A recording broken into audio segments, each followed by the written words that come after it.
ٹھیک ہے، میں کچھ کرتا ہوں، تمہیں کچھ بھی کرنے کی ضرورت نہیں. میں نے کرنل صاحب سے کہہ دیا ہے میں پہلے ممبئی ہی جاؤں گی، پھر وہیں سے امرتسر جانا ہوگا. سارے کاغذات تیار ہیں، بس ابھی ذرا سی دیر میں نکلنا ہے. اسے دکھی لہجے میں کہا اور ایک دم سے میرے گلے لگ گئی. نہ جانے کیوں وہ ایک دم سے سک پڑی تھی. میں نے اسے رونے دیا. وہ کافی دیر تک میرے ساتھ یوں ہی لگی رہی. وہ الگ اس وقت ہوئی جب اس کا فون بجا. اس نے خود کو سمیٹ کر فون ریسیو کیا. وہ فون کرنل صاحب ہی کا تھا. اسے لینے کے لیے کار نیچے آ گئی تھی. اسے فون بند کیا اور میری طرف دیکھ کر بتایا، وہ کہہ رہے ہیں کہ میں آپ کو بتا دوں کہ ولید کے بارے میں فکر نہ کرو، وہ اس کا معاملہ دیکھ لیں گے. مطلب؟ میں نے کچھ نہ سمجھتے ہوئے پوچھا. اس کا مطلب وہی جانے، چلو اٹھو، بانیتا کور نے کہا اور صوفے سے اتر کر جوتا پہننے لگی. میں بھی اٹھ گیا. میں اس کے ساتھ ہی اٹھ کر نیچے آ گیا. جیسے ہی وہ سیڑھیاں اتری ایک بار وہ پھر میرے گلے لگ گئی. میں نے اسے الگ نہیں کیا. چند لمحے بعد وہ خود ہی الگ ہوئی. اس کا چہرہ میرے چہرے کے انتہائی قریب تھا. وہ مجھے دیکھتی رہی، پھر ایک دم ہنستے ہوئے بولی، چل اب بھی رہنے دے، اگلی ملاقات پر صحیح، اس نے کہا اور تیزی سے باہر کی طرف چلی گئی. تبھی میں نے تیزی سے کہا، میں تمہیں ایئرپورٹ چھوڑ دوں یار؟ وہاں کیا یہ جدائی کا لمحہ نہیں آئے گا؟ اس نے مسکراتے ہوئے کہا اور ہاتھ ہلاتے ہوئے داخلی دروازے سے باہر چلی گئی. میں جس وقت پورچ میں پہنچا وہ گیٹ پار کر رہے تھے. میں انہیں جاتا ہوا دیکھتا رہا. میں نے انہی لمحوں میں اچانک خود کو بے چین محسوس کیا، جیسے کوئی بہت اہم شے گم ہو گئی ہو. میں کتنی دیر وہاں کھڑا رہا، پھر پلٹ کر اندر آ گیا. دوپہر ہو گئی تھی. میں اپنے کمرے میں پڑا بانیتا کور کے بارے میں سوچتا رہا. کیا تعلق ہے، کیسا ناتا ہے اس کے ساتھ، بس یہی سوچتا رہا. مجھ پر افسردگی طاری ہونے لگی. لاشعوری طور پر میں ولید کے بارے میں بھی سوچتا رہا کہ اس کا کیا بنا ہوگا. اس نے مجھے فون کرنا تھا. انہی لمحات میں مجھے یوں لگا جیسے میری زندگی میں در آنے والے سارے ہنگامے یک لحظت سے غائب ہو گئے اور ایک ایسا سکوت آ گیا جس سے مجھے ہلاؤں میں لا پھینکا تھا. ایک دم سے میرے ارد گرد لوگ یوں کہیں دور چلے گئے تھے جیسے وہ میرے پاس تھے ہی نہیں. تبھی میں نے سوچا، ممکن ہے یہ کوئی نیا امتحان ہو. یہ خیال آتے ہی میری ساری افسردگی، اداسی اور بے چینی ایک دم سے ختم ہو گئی. میں اٹھا اور باہر کی جانب چل دیا. نیچے پورچ میں میری کار کھڑی تھی. میں نے اس کی طرف آنکھ اٹھا کر بھی نہیں دیکھا. ٹہلتا ہوا باہر چلا گیا. میں نیا فون رات ہی کو طارق نذیر کے حوالے کر دیا تھا تاکہ مجھے نیا فون دیا جا سکے. وہ ابھی تک انہوں نے مجھے نہیں دیا تھا. اس وقت میں فون لینے کی بھی ضرورت محسوس نہیں کی. میں پیدل چلتا ہوا بہت دور تک آ گیا. اس دوران میں نے ٹھہر ٹھہر کر یہ یقین کر لیا کہ کوئی میرا تعاقب تو نہیں کر رہا. ایسا کچھ نہیں تھا. میں چلتا ہوا ایک مارکیٹ میں آیا. وہاں سے میں نے رکشہ لیا اور چل پڑا. میں نے فارم ہاؤس سے کافی دور ہی رکشہ چھوڑ دیا. وہاں سے پیدل ہی چل پڑا یہاں تک کہ فارم ہاؤس جا پہنچا. جیسے ہی میں نے گیٹ کراس کیا تو میرے دل کی دھڑکن تیز ہو گئی. میری جنت، میری ماں میری راہ تک رہی تھی. اگرچہ وہ گیٹ سے کافی دور بنے ایک لان میں بیٹھی ہوئی تھی، لیکن ان کا رخ گیٹ کی جانب تھا. انداز ایسے تھا جیسے وہ میرے ہی انتظار میں ہو. میں اسی ایک لمحے میں سمجھ گیا تھا کہ یہ سارے حالات کیوں بنے ہیں اور میں یہاں پر کیوں ہوں. میں ٹرانس پہ آ گیا اور ان کی طرف بڑھتا ہی چلا گیا. وہ ممتا سے لبریز نگاہوں سے مجھے دیکھتی چلی جا رہی تھی. ان کے ہونٹوں پر مسکراہٹ تھی. میں نے ان کے پاس جا کر سلام کیا اور قدموں میں جا بیٹھا. میں نے اپنا سر ان کی گود میں رکھا تو وہ میرا سر سہلانے لگی. کیسا ہے تو پتر؟ انہوں نے نرم سی آواز میں پوچھا. میں ٹھیک ہوں، میں نے ویسے ہی گود میں سر رکھے کہا. رب تجھے ہمیشہ ٹھیک ہی رکھے. انہوں نے مجھے دعا دی تو میں پرسکون ہو گیا. یہ ماں کا سایہ بھی کتنا قوت بخش ہوتا ہے. انسان زمانے کی جتنی مرضی کڑی دھوپ میں ہو، ماں کی چھاؤں میں آ کر کتنا پرسکون ہو جاتا ہے. میں اس وقت اس سکون کی انتہاؤں پر تھا. یہ لے. اچانک سونی کی آواز میری کانوں میں پڑی تو میں نے سر اٹھایا. وہ ہاتھ میں ٹرے پکڑی کھڑی میری جانب دیکھ رہی تھی. میں اٹھ گیا. وہ میرے چہرے پر دیکھ رہی تھی. اس نے سر کے ہلکے سے اشارے کے ساتھ سلام کیا اور پھر ٹرے رکھ کر ساتھ پڑی ہوئی کرسی پر بیٹھ گئی. میں بھی کرسی پر بیٹھ گیا تو اس نے پانی کا گلاس مجھے دیا، پھر چائے بنانے لگی. मैंने कप देखे तो वो 3 थे। ये कप तो ऐसे लेकर आई हो जैसे तुझे मेरे आने का पहले से ही मालूम हो। मैंने खुशगवार हैरत से पूछा तो वो मुस्कुराते हुए बोली, हाँ मुझे पता था कि तुम आ रहे हो। कैसे? मैंने चौंकते हुए पूछा। ये फिर कभी सही, अभी तुम चाय पियो, उसने कहा और कप मेरी जाने बढ़ा दिया। वो बात मेरे जहन में रह गई। मुझे एहसास हो गया कि बात कुछ और ही है। मैं खामोश रहा। फिर कुछ देर बाद इधर उधर की बातें होने लगी। रात के खाने पर हम तीनों ही थे। खाने के बाद अम्मा ने मुझे अपने साथ कमरे में चलने को कहा। मैं उनके साथ चल दिया। वो कमरे में जाकर बेड पर लेट गई, मुझे अपने पास बिठा लिया। फिर चंद लम्हों के बाद बोली तो उनका लहजा बड़ा नरम था। बेटा एक बात कहूं? अम्मा की बात ऐसी है जिसके लिए आप मुझसे पूछ रही हैं। बात क्या है? मैंने तजस्सुस से पूछा तो वो मेरे चेहरे पर देखती हुई बोली, बेटा जो इंसान इस दुनिया में आया है उसे लाजमन वापस लौट कर भी जाना है। उसे कोई नहीं रोक सकता। ये रब ताला का निजाम है जिसमें इंसान कुछ नहीं कर सकता। वही जिंदगी देने वाला है और लेने वाला भी, और हमने उसी की तरफ लौट कर जाना है। अम्मा ये आप कैसी बातें कर रही हैं?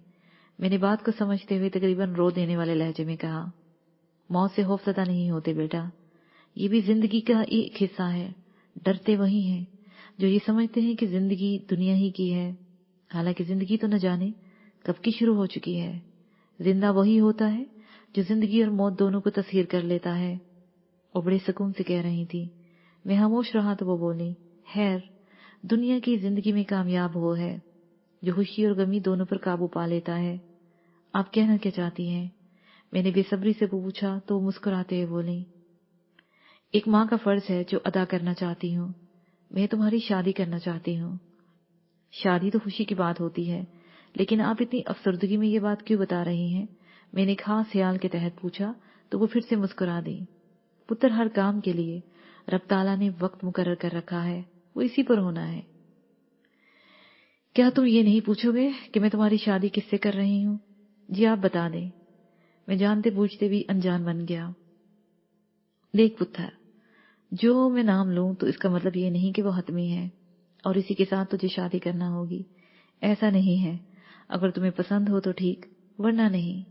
मैं तुम्हारी पसंद के मुताबिक ही तुम्हारी शादी करना चाहती हूँ, उन्होंने मेरे चेहरे पर देखते हुए कहा। आपका हुक्म सर आंखों पर अम्मा, लेकिन क्या इससे पूछ लिया कि वो मेरे साथ शादी पर तैयार है? मैंने धीमे से कहा तो वो प्यार से बोली, मैं तेरी शादी सोहनी के साथ कर रही हूँ और वो तो न जाने कब से इस इंतजार में है।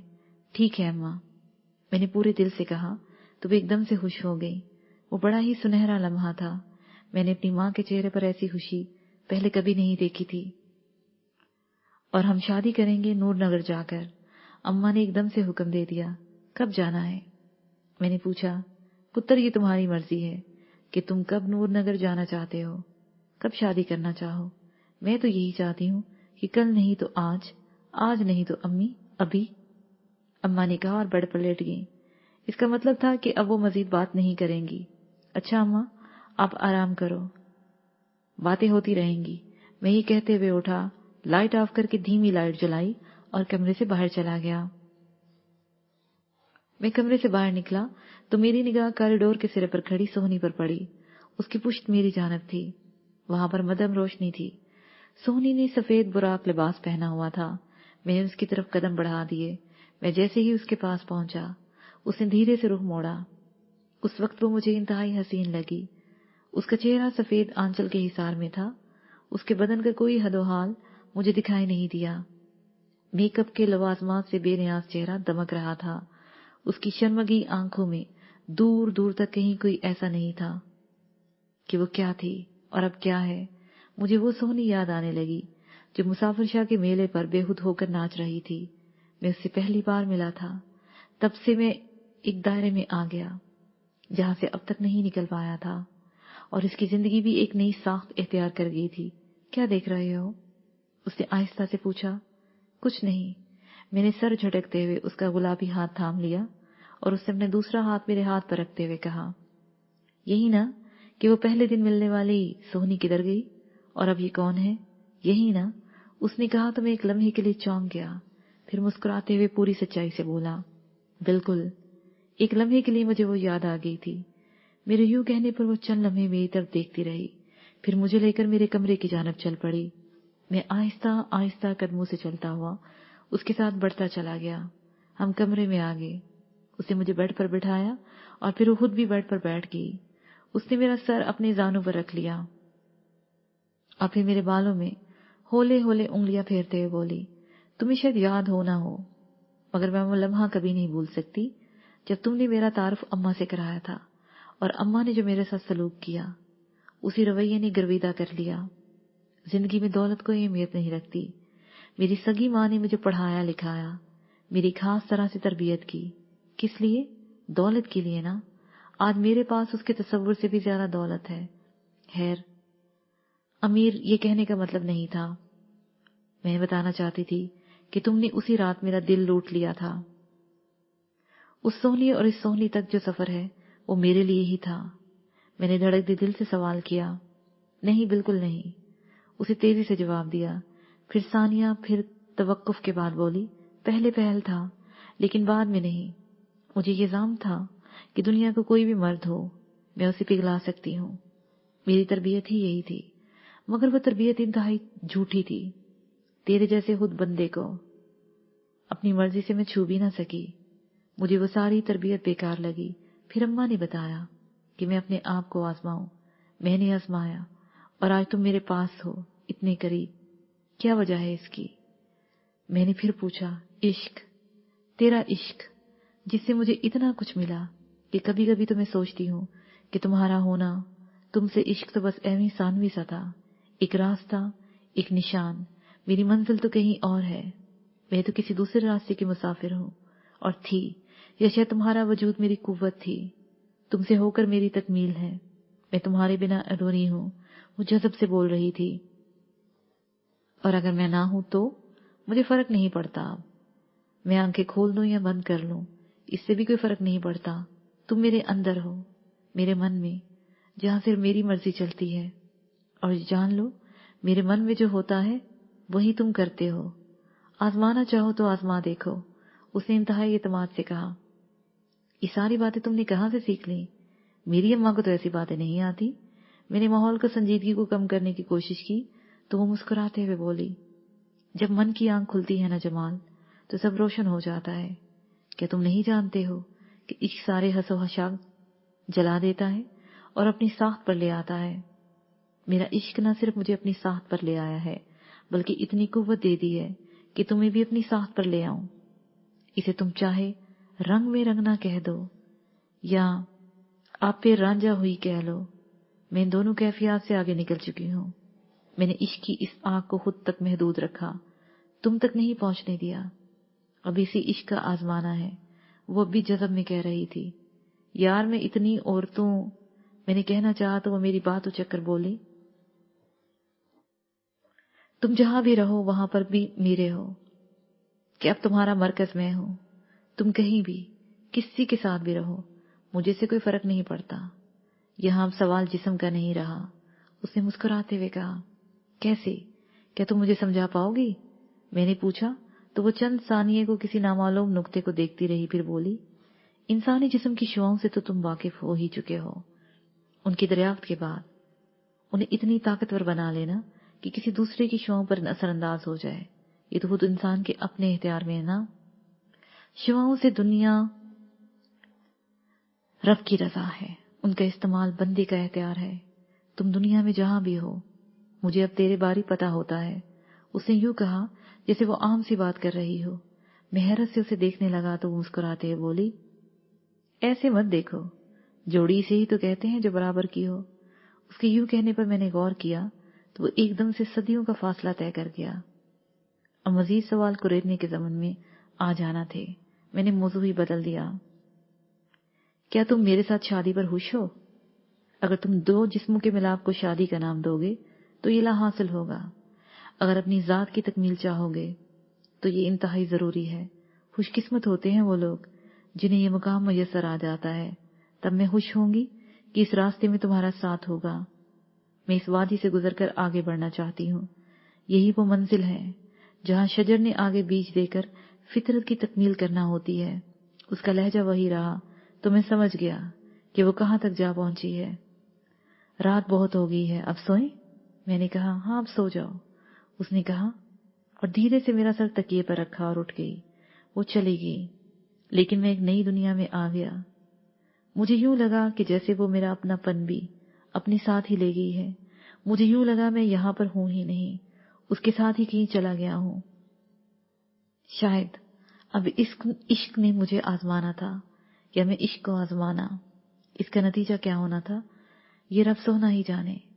میں نے یہ سوچا اور سونے کے لیے لیٹ گیا۔ نیا پیراگراف۔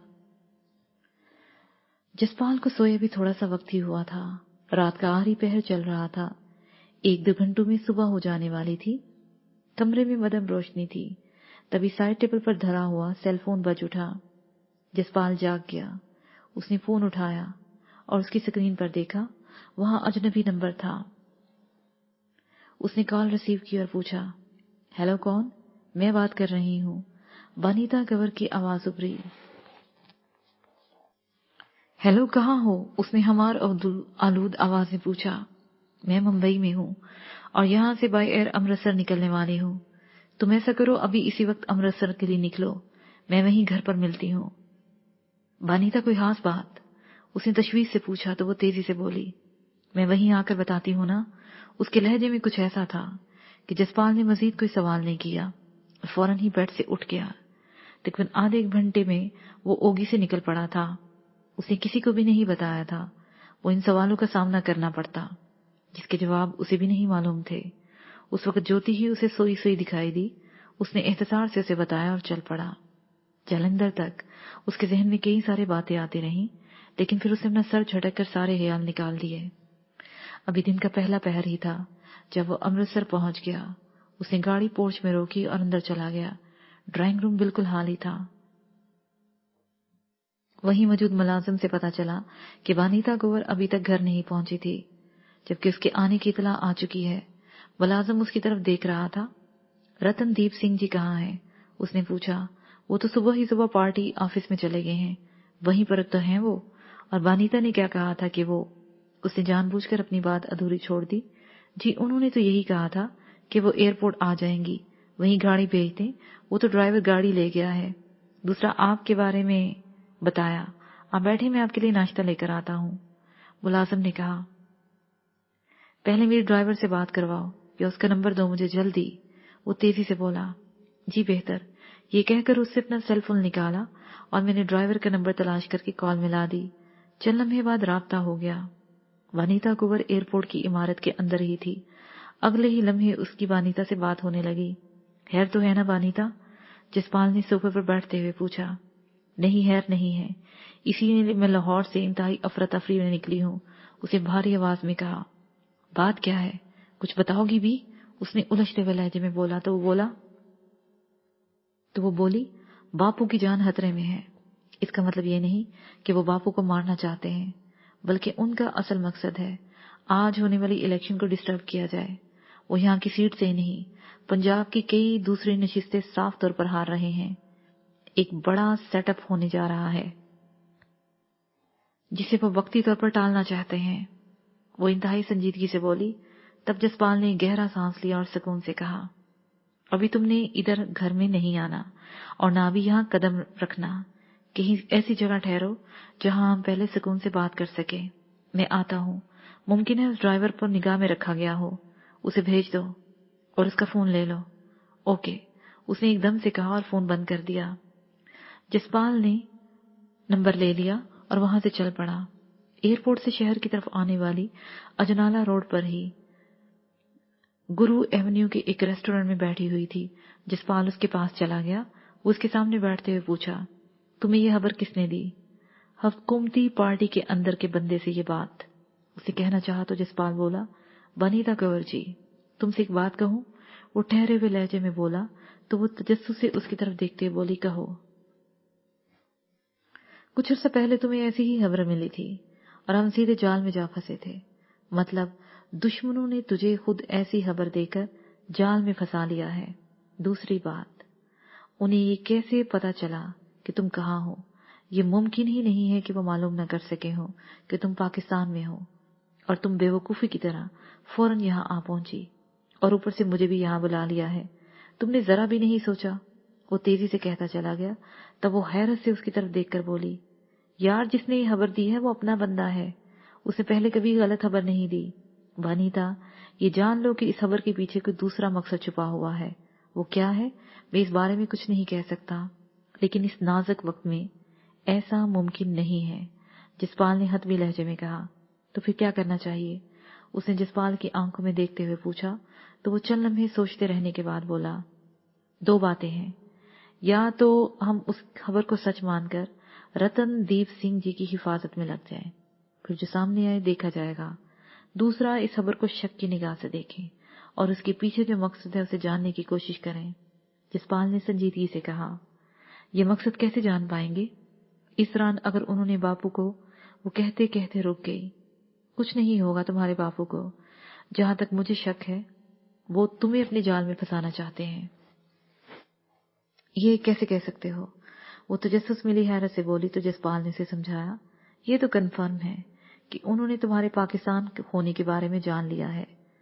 तुम वहां कैसे, क्यों और अब कब गई, ये रिकॉर्ड उनके पास नहीं है। वो तुम्हें काबू करके तुम्हारे इस तरह वहां होने के बारे में जरूर जानना चाहेंगे। जसपाल ने कहा। तो वो सोच में पड़ गई।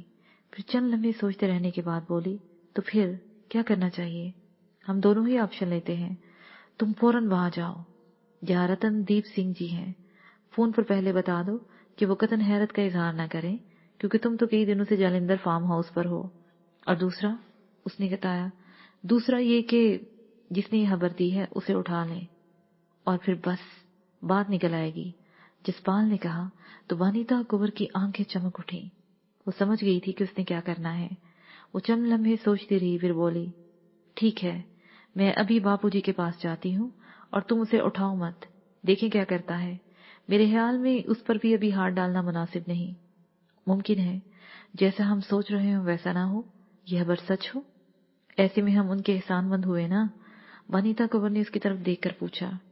तुम ठीक कह रही हो, हमें जल्दबाजी नहीं करनी चाहिए, जसपाल ने सोचते हुए कहा। फिर चंद लम्हे सोचकर बोला, आओ निकलते हैं। इस बंदे के बारे में तफसील तो बताओ। जसपाल उठते हुए बोला। तो उसे बताने लगी। इन्हीं बातों में वो कार तक आ गई। ड्राइविंग सीट पर वनीता कुंवर और पैसेंजर सीट पर जसपाल बैठ के। उसके बैठते ही बच्चन कुंवर का फोन कर दिया। वो सरजीत सिंह और विक्रम सिंह अमृतसर में थे। उन्हें फौरन ही कोर्ट रोड पर पार्टी ऑफिस के पास पहुंचने को कहा और फोन बंद कर दिया। तकरीबन आधे घंटे की ड्राइविंग के बाद वो पार्टी दफ्तर से कुछ फासले पर जा रुके। वनीता कुंवर ने अपने बापू से फोन पर बात कर ली थी और उसे समझा दिया था कि मामला क्या है। वो समझ गया था।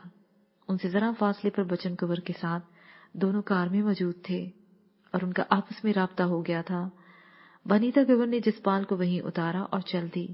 जसपाल ने बच्चन कुंवर को इशारा किया। वो उस इमारत की जानब चल दिया। वो पुराने जमाने की इमारत थी। उसकी तर्ज तमीर से लगता था कि वो अंग्रेजों के दौर की है। बाकी सब बाहर रह गए, सिर्फ बच्चन अंदर चली गई। वो जसपाल से मिला तो उसने सारी बात उसे बता दी। वो समझ गई कि क्या कुछ मुमकिन हो सकता है। वो सब कुछ तय करके वापस चल दी, जबकि जसपाल अंदर की जानब बढ़ गया। न जाने क्यों जसपाल को ये समझ नहीं आ रहा था कि वो जो कुछ भी सामने है वैसा नहीं होगा। हाल कमरे में काफी सारे लोग मौजूद थे।